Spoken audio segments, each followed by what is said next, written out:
Okay, to everyone who was saying that this movie was gonna suck, I just have one thing to say to you. Shut the fuck up! Shut up!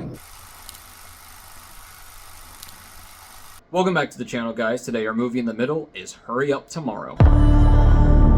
Hurry Up Tomorrow is the film epilogue to The Weeknd's latest album of the same name, following his struggles as a strange fan becomes obsessed with him. It stars Abel, Tesfaye, Jenna, Ortega, and Barry Keoghan. Please don't make fun of me if I say Barry Keoghan's name wrong. I've heard it both ways, and at this point, I'm just too afraid to ask. Okay, so The Weeknd came out with his last album as The Weeknd earlier this year, I believe in March, and it was absolutely his biggest, lengthiest, most probably depressing album that he's ever done.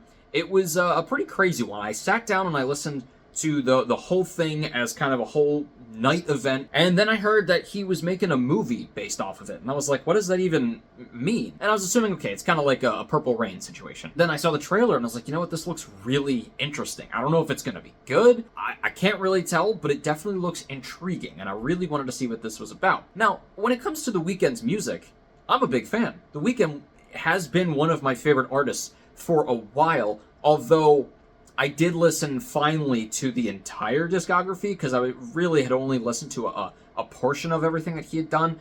And I have to say that, I mean, this is kind of a tangent more into the music side of things, but I really love The Weeknd. I love the whole sound that he's going for. I can't say everything is my favorite that he does, but what hits really hits. I mean, the big ones, the main ones that we know, I love all of those songs.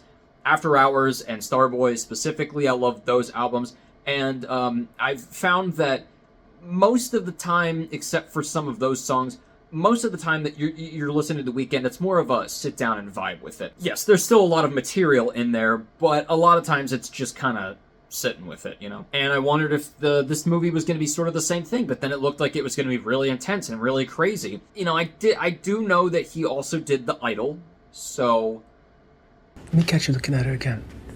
I'm not. Let me catch you looking at her again. I'm sorry, I'm not. I went in a little cautious, and I probably should have gone in even more so. Starting off with the highs, because there are a couple things I do like about this movie.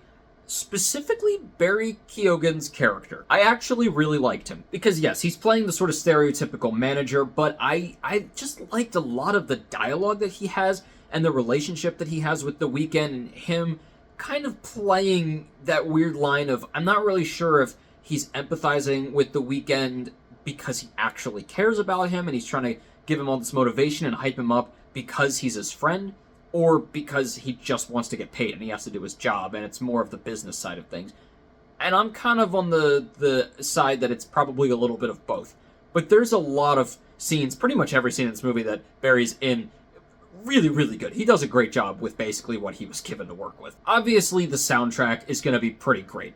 Now, there's really only a couple Weeknd songs actually used. A lot of them are in one scene where it's a little bit odd the way that they use them, but they're still in there. I kind of was hoping for some more. I thought it was going to be like a wrap-up, you know, with like a lot of the hits, but the actual score being a lot more of the synth, vibey kind of stuff still was really great. So I did like that. And in a movie that has to do with music, I would kind of hope that would be a high. And there are two scenes / sequences that I do like in the movie. There is one that is sort of this dreamlike horror music video kind of thing. It's, you know, it's very abstract and weird, and there's a very shocking moment, very kind of scary moment in that one.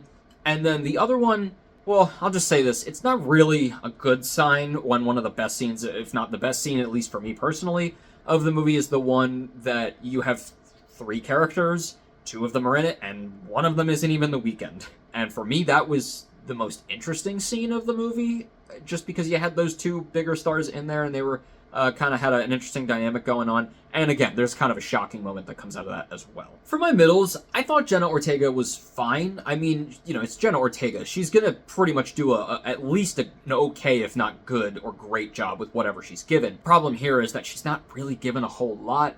I kind of wanted more about her character. She's an interesting character, but we don't really get to see much about her. She's supposed to be a little off, but we don't really ever know quite why. We get a little bit of an understanding of why, but it's not really that deep. The other middle that I have is a little bit of a bigger one, is the cinematography. And the reason is because I both really liked and really hated the cinematography.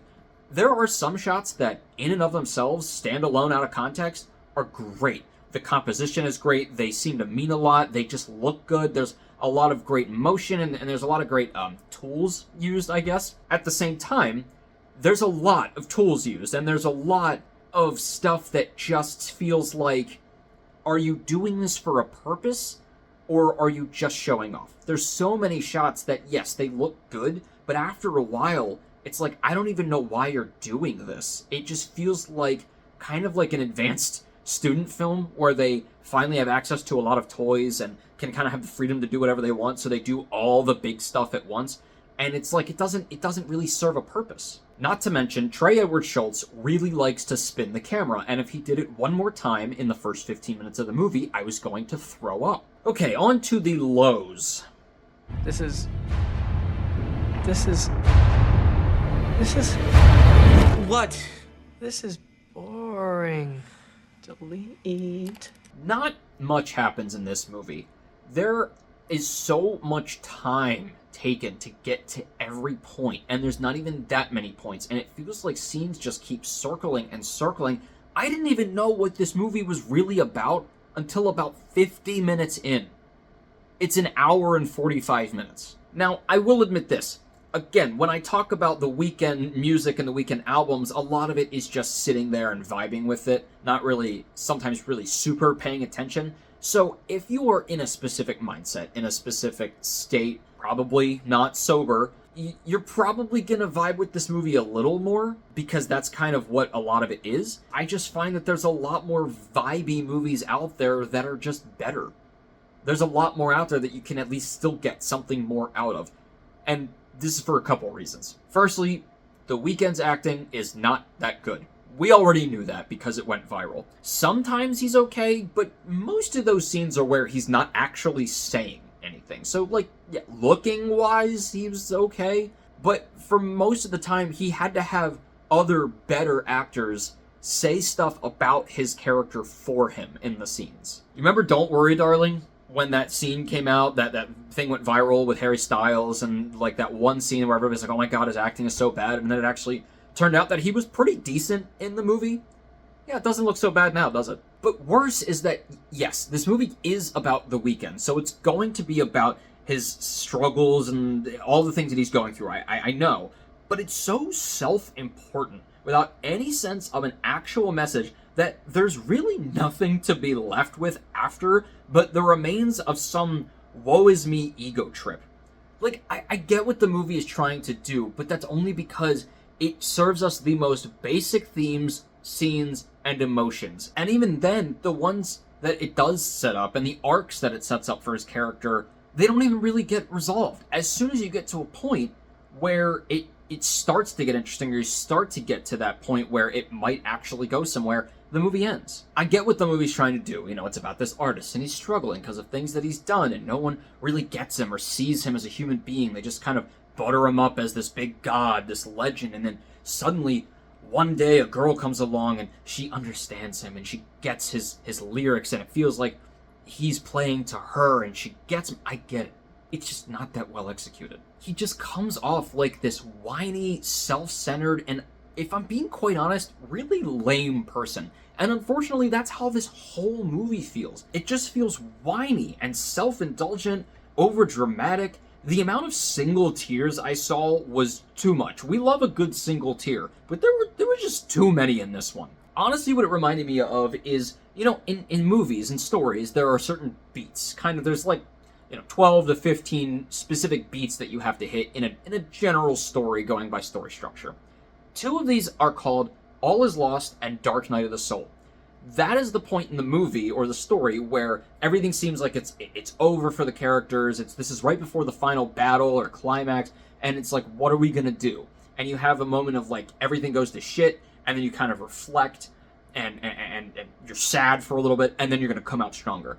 But those two parts where everything is just terrible and you're reflecting and we don't know what we're gonna do from here, that is every scene in the movie. It doesn't feel like there's any other story beats than just that. And even when it's not about his suffering and his struggles, it's kind of like the exact opposite in such a cringy way. It's that whole, your music's gonna save me, and let me play you something, and then she starts crying, and you're a fucking legend, man. And, like, look, other biopics have done that. Yes, I get that.